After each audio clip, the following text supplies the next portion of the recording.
Hello, পুজো তো শেষ, কিন্তু পুজোয় ঘুরে ঘুরে মুখের অবস্থাও তো সেই তথৈবচ।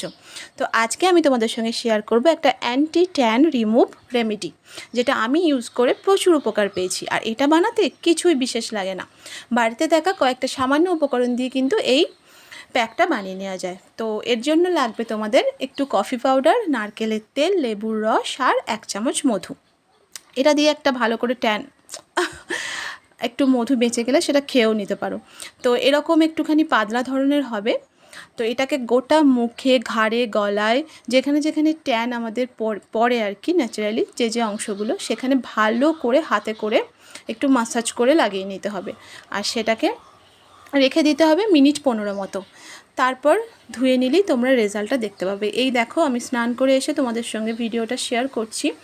আর এটা আমার নর্মাল ফোনের ক্যামেরা, কোনো রকম ফিল্টার ইউজ করিনি। স্কিনটা কাছ থেকে দেখো কতটা গ্লোয়িং লাগছে। এটা যদি সপ্তাহে 2-3 দিন পর পর করো, মানে ত্বকের যে কোনো কালো দাগ, ছোপ সব কিছু কিন্তু রিমুভ হয়ে যাবে। তো কেমন লাগলো অবশ্যই জানিও বাড়িতে ইউজ করে। টাটা।